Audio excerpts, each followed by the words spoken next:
Hello friends, welcome to Exmart GK. साथियों, अगर आपने भी बिहार पुलिस कांस्टेबल एग्जाम 2023 के लिए आवेदन किया है तो आज का ये क्लास आपके लिए बहुत ज़्यादा महत्वपूर्ण होने वाला है। आज इस क्लास में बिहार पुलिस के द्वारा पिछले वर्षों में जो क्वेश्चंस पूछे गए हैं उन क्वेश्चनों को करेंगे और उसके आधार पर जो क्वेश्चन इस बार आपसे पूछे जा सकते हैं उन क्वेश्चनों को ऐड किया है। तो आज का ये क्लास आपके लिए बहुत ज़्यादा महत्वपूर्ण होने वाला है, तो अंत तक जरूर देखिएगा बिना स्किप किए हुए। तो शुरू करेंगे और आज का पहला क्वेश्चन आपकी स्क्रीन पर आपको दिख रहा है कि इनमें से किसके पास भारत में नए राज्यों के निर्माण की शक्ति होती है। बहुत इंपॉर्टेंट क्वेश्चन है। और देखिए साथियों, इसका करेक्ट आंसर हो जाएगा संसद यानी पार्लियामेंट। भारत में अगर नया राज्य बनाना है तो उसको गठित करने या गठन करने की जो शक्ति है वो पार्लियामेंट के पास ही होती है, यानी संसद के पास। तो राइट आंसर है ऑप्शन नंबर बी। चलिएगा, आज का अगला क्वेश्चन है रेडियो पदार्थों की रेडियम और पोलिनियम की खोज का श्रेय किसको दिया जाता है। यानी देखिए, रेडियोधर्मी पदार्थ जो है रेडियम और पोलोनियम, इन दोनों का ही खोज करने का श्रेय किसे दिया जाता है। तो देखिए साथियों, रेडियम की खोज तो आपका मैरी क्यूरी ने किया था और पोलोनियम की खोज पीरी क्यूरी ने। यानी करेक्ट आंसर हो जाएगा ए और बी दोनों। तो ऑप्शन नंबर घ या ऑप्शन नंबर डी आपका राइट आंसर हो जाएगा। आज का अगला क्वेश्चन है, देखिए, नजमा हेपतुल्ला इनमें से किस राज्य की राज्यपाल रह चुकी हैं। तो देखिएगा, नजमा हेपतुल्ला साथियों आप सभी को पता होगा कि ये मणिपुर राज्य की राज्यपाल रह चुकी थी। तो करेक्ट आंसर है ऑप्शन नंबर ख या ऑप्शन नंबर बी मणिपुर। अगला क्वेश्चन है, ग्रेट विक्टोरिया रेगिस्तान कहाँ स्थित है। तो देखिए, ग्रेट विक्टोरिया रेगिस्तान ये कहाँ स्थित है, तो याद रखिएगा ऑस्ट्रेलिया में। करेक्ट है ऑप्शन नंबर क या ए। अगला है, विश्व में निम्न में से कौन सा जीवित पक्षी सबसे बड़ा अंडा देता है। तो सिंपल सा क्वेश्चन है, इसका राइट आंसर आपका शुतुरमुर्ग हो जाएगा, ऑस्ट्रिच, जो कि साथियों सबसे बड़ा अंडा देने वाली पक्षी है ये। अगला क्वेश्चन है, ट्रेन टू पाकिस्तान किताब के लेखक कौन है। तो देखिए, ये क्वेश्चन बहुत इंपॉर्टेंट है। ट्रेन टू पाकिस्तान इस पुस्तक को किसने लिखा है। तो याद रखिएगा साथियों, खुशवंत सिंह ने। खुशवंत सिंह जो है इस पुस्तक के लेखक है, याद रखना है। अगला क्वेश्चन है, भारतीय संविधान का 10वां अनुच्छेद किससे संबंधित है। तो देखिए, अनुच्छेद नहीं अनुसूची, माफ करना, अनुसूची है ना, इसको अनुसूची पढ़ना। तो देखिए, भारतीय संविधान का जो 10वां अनुसूची है वो किससे संबंधित है। तो याद रखिएगा, दल बदल कानून से। दल बदल कानून, ठीक है। राइट आंसर है ऑप्शन नंबर ए, दल बदल कानून। चलिएगा, आज का अगला क्वेश्चन देखते हैं। अगला क्वेश्चन है, इंडोनेशिया की सरकारी मुद्रा क्या है। तो देखिएगा, इंडोनेशिया की सरकारी मुद्रा क्या है। इंडोनेशिया की मुद्रा रुपया है, याद रखिएगा। Option number D correct answer हो जाएगा, रुपया। अगला क्वेश्चन, ढोल किस किस्म का जानवर है। तो याद रखिएगा साथियों, ढोल जो है ना ये किस किस्म का, तो जंगली कुत्ता, एक प्रकार का ये जंगली कुत्ता है ढोल, याद रखिएगा। अगला क्वेश्चन देखते हैं। तो आज का अगला क्वेश्चन है, आत्मकथा द इंडियन स्ट्रगल के लेखक कौन है। तो देखिए, द इंडियन स्ट्रगल आत्मकथा के लेखक कौन है ये पूछा गया है। तो याद रखिएगा, Subhash Chandra Bose. Subhash Chandra Bose, option number B. Next है, भारत के संविधान के किस अनुच्छेद को संविधान का हृदय और उसकी आत्मा कहा जाता है। तो याद रखिएगा, राइट आंसर होगा अनुच्छेद 32 को, option number A right answer है। वेरी वेरी इंपॉर्टेंट क्वेश्चन है साथियों, आपको याद रखना है। चलिए, आज का अगला क्वेश्चन है, भारत के इनमें से किस राज्य को पर्ल ऑफ ओरिएंट भी कहा जाता है। देखिए, नोट कर लीजिएगा, ये क्वेश्चन बहुत बार पूछ चुका है बिहार पुलिस में। तो याद रखिएगा, भारत के इनमें से किस राज्य को पर्ल ऑफ ओरिएंट भी कहा जाता है। तो साथियों, गोवा राज्य को। करेक्ट आएगा ऑप्शन नंबर ख या बी, गोवा। नेक्स्ट है, निम्न में से कौन सा कार्टून पात्र विलियम हाना और जोसेफ बारबरा द्वारा सृजित किया गया था। तो देखिए, विलियम हाना और जोसेफ बारबरा द्वारा सृजित किया गया कार्टून पात्र इनमें से कौन सा है। तो आप सभी ने जरूर देखा होगा टॉम एंड जेरी, ठीक है, याद रखिएगा। टॉम एंड जेरी कार्टून के या कार्टून पात्र के जो है साथियों सृजित करना है, यानी उसके निर्माता हैं वो है विलियम हाना और जोसेफ बारबरा। चलिएगा, नेक्स्ट क्वेश्चन है, महाराष्ट्र का राजकीय वृक्ष क्या है। तो देखिएगा, महाराष्ट्र राज्य का राजकीय वृक्ष है साथियों आम। ऑप्शन नंबर बी करेक्ट है, आम, याद रखिएगा। अगला है, कौन सा शब्द नीचे दिए गए संबंध को अच्छी तरह से पूरा करेगा। जैसे कि देखिएगा, कबूतर का संबंध है शांति से, ठीक है।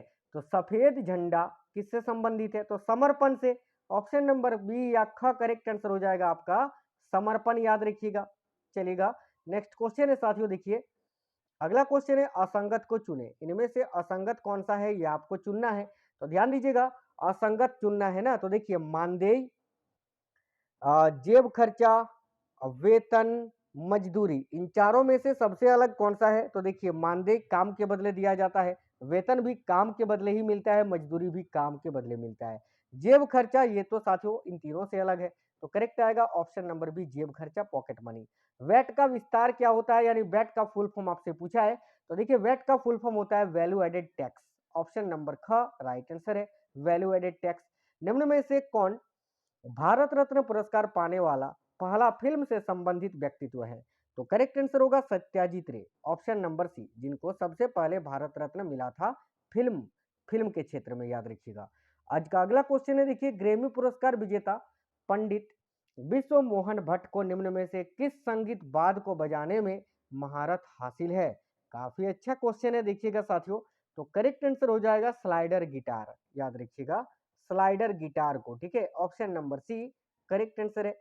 आज का अगला क्वेश्चन है, पंडेरन, देखिए पंडेरन मंदिर कहाँ स्थित है?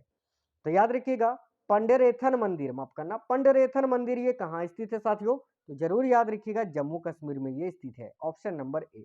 चलिए, द्वितीय विश्व युद्ध के दौरान जर्मनी ने फ्रांस पर हमला कब किया था? तो याद रखिएगा करेक्ट आंसर होगा 1940 ईस्वी में। देखिए दूसरा जो विश्व युद्ध है ये 1939 में शुरू हुआ था और 1900 याद रखिएगा साथियों 44 तक ये चला था, 45 तक माफ करना है ना, बिल्कुल। तो ऑप्शन नंबर ए इस क्वेश्चन का आपका करेक्ट आंसर हो जाएगा। आज का अगला क्वेश्चन है, भारतीय सेना के प्रथम भारतीय सेना प्रमुख कौन थे? तो देखिए करेक्ट आंसर है जनरल के एम करियप्पा, जो कि भारतीय सेना के प्रथम भारतीय सेना प्रमुख थे। नेक्स्ट क्वेश्चन है, देखिएगा जल्दापारा जंगल किस राज्य में स्थित है? तो याद रखिएगा जल्दापारा जंगल जो है ये साथियों पश्चिम बंगाल राज्य में स्थित है, ऑप्शन नंबर एक करेक्ट है। अभी तक कौन दो भारतीय महिला मिस यूनिवर्स रह चुकी हैं? तो देखिएगा अभी तक कौन से दो भारतीय महिला है जो मिस यूनिवर्स रह चुकी हैं? तो याद रखिएगा करेक्ट आंसर हो जाएगा option number A, Sushmita Sen और लारा दत्ता। नेक्स्ट है, इनमें से किस वर्ष इंपीरियल बैंक ऑफ इंडिया की स्थापना हुई थी? तो याद रखिए इंपीरियल बैंक ऑफ इंडिया की स्थापना 1921 में हुई थी और यही बैंक बाद में स्टेट बैंक ऑफ इंडिया बन गया था। अगला, इनमें से किस वर्ष मदर टेरेसा का जन्म हुआ था? तो याद रखिएगा साथियों मदर टेरेसा का जन्म कब हुआ था? तो बिल्कुल 1910 में, ऑप्शन नंबर ग या option number C correct answer है 1910। नेक्स्ट क्वेश्चन है, इनमें से किस भारतीय महिला ने पहली बार 2010 में मिस अर्थ यानी मिस पृथ्वी है ना, मिस पृथ्वी यानी मिस अर्थ का टाइटल जीता था? तो याद रखिएगा निकोल फारिया ने, option number C correct answer है। अगला क्वेश्चन है, देखिएगा इनमें से किसका पुत्र औरंगजेब था?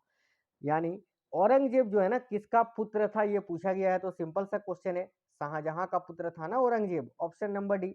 इनमें से किसने छायावाद नामक ग्रंथ लिखा है? तो देखिए छायावाद नामक ग्रंथ को किसने लिखा था? तो सुमित्रा नंदन पंत ने, ऑप्शन नंबर ख करेक्ट है साथियों, सुमित्रा नंदन पंत। अगला है, यूनेस्को के सदस्य देशों की संख्या कितनी है? तो याद रखिएगा यूनेस्को के सदस्य देशों की संख्या है 195, ऑप्शन नंबर बी। नेक्स्ट है, मोहम्मद बिन तुगलक ने दिल्ली पर कब से कब तक राज किया था? तो देखिए मोहम्मद बिन तुगलक ने दिल्ली में 1325 से 1351 ईस्वी तक शासन किया था, ऑप्शन नंबर एक करेक्ट है। इनमें से कौन पूंजी बाजार का विनियामक है यानी कैपिटल मार्केट रेगुलेटर है? तो देखिएगा कौन पूंजी बाजार का विनियामक है? तो याद रखिएगा ऑप्शन नंबर डी, भारतीय प्रतिभूति और विनियम बोर्ड यानी SEBI, security exchange board of India. चलिए नेक्स्ट क्वेश्चन है, इनमें से किस ट्रेन को हॉस्पिटल ऑन व्हील्स कहा जाता है? तो साथियों हॉस्पिटल ऑन व्हील्स किस ट्रेन को कहा जाता है? तो लाइफ लाइन एक्सप्रेस को, याद रखिएगा ऑप्शन नंबर का करेक्ट है। कुतुब मीनार की ऊंचाई कितनी है? तो देखिए कुतुब मीनार की ऊंचाई है 72.5 मीटर, जो कि भारत का सबसे ऊंचा मीनार है। नेक्स्ट है, 1979 में मदर टेरेसा को किस पुरस्कार से सम्मानित किया गया था? तो देखिए करेक्ट है शांति का नोबेल पुरस्कार से, ऑप्शन नंबर का करेक्ट है साथियों। अगला है, इनमें से किस स्थान पर कालीघाट होम फॉर डाइंग यानी निर्मल हृदय नामक जगह स्थित है? तो याद रखिएगा कोलकाता में स्थित है साथियों, जो कि मदर टेरेसा से संबंधित स्थल है। नेक्स्ट है, रात के समय हवा किस दिशा नहीं, रात के समय हवा की दिशा क्या होती है? तो देखिए रात के समय हवा की दिशा जो होती है वो होती है स्थल से समुद्र की ओर, ऑप्शन नंबर सी। अगला है, भारी जल का उपयोग मुख्यतः निम्नलिखित में से किसमें किया जाता है? तो साथियों देखिएगा भारी जल का उपयोग मुख्यतः निम्नलिखित में से किसमें किया जाता है? तो नाभिकीय संयंत्रों में, ऑप्शन नंबर बी। अगला क्वेश्चन है, अपने काल का महान संगीतज्ञ तानसेन किसके दरबार में थे? तो याद रखिएगा, अपने काल का महान संगीतज्ञ तानसेन ये अकबर के दरबार में थे। करेक्ट है ऑप्शन नंबर ख या बी अकबर। अगला, इनमें से किस गवर्नर जनरल ने व्यापगत सिद्धांत का प्रतिपादन किया था? तो देखिए, व्यापगत सिद्धांत का प्रतिपादन तो लॉर्ड डलहौजी ने ही किया था। करेक्ट है ऑप्शन नंबर बी। आज का अगला क्वेश्चन है, देखिएगा, हल्दी घाटी का युद्ध कब लड़ा गया था? तो साथियों, हल्दी घाटी का युद्ध अकबर और महाराणा प्रताप के सेनाओं के मध्य में 1576 ईस्वी में लड़ा गया था। Option number B. अगला है, ब्रिटिश ईस्ट इंडिया कंपनी का प्रथम गवर्नर कौन था? तो देखिए, करेक्ट आंसर है थॉमस स्मिथ, है ना, थॉमस स्मिथ, याद रखिएगा। नेक्स्ट है, इनमें से किसने भारत में बहावी आंदोलन को शुरू किया था? तो देखिए, बहावी आंदोलन को किसने शुरू किया था? तो रायबरेली के सैयद अहमद ने। ऑप्शन नंबर घ या डी राइट आंसर है। नेक्स्ट है, बालाकोट की लड़ाई किस वर्ष हुई थी? तो साथियों देखिए, बालाकोट की लड़ाई ये 1831 ईस्वी में हुई थी। ऑप्शन नंबर ख करेक्ट है।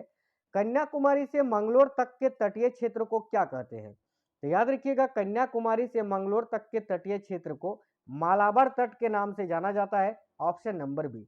अगला है, भारतीय अनुसंधान संगठन इसरो ने वर्ष 2020 में सूर्य के अध्ययन के लिए किस भारतीय मिशन को लॉन्च करने की योजना बनाई है? याद रखिएगा, Aditya L1। Option number A. चलिए, मुद्रा बैंक का उद्देश्य क्या है? तो साथियों देखिए, मुद्रा बैंक का उद्देश्य है कि भारत में उद्यमिता विकास को प्रोत्साहित करना। Option number D. नेक्स्ट है, डाक विभाग ने भारत एवं अन्य किस देश के बीच कुल ईएमएस यानी कुल ईएमएस सेवा का आरंभ किया है? तो याद रखिएगा, करेक्ट आंसर हो जाएगा साथियों जापान, है ना, भारत एवं जापान के बीच। Option number C. नेक्स्ट है, विक्रम संवत का प्रारंभ कब हुआ था? काफी अच्छा क्वेश्चन है। तो देखिएगा, इंपॉर्टेंट क्वेश्चन है साथियों। देखिए, विक्रम संवत का प्रारंभ कब हुआ था? तो आप सभी साथियों को याद रखना है। करेक्ट है ऑप्शन नंबर सी साथियों, 57 ईसा पूर्व में, है ना, याद रखिएगा, चंद्रगुप्त विक्रमदादित्य ने इसकी शुरुआत की थी।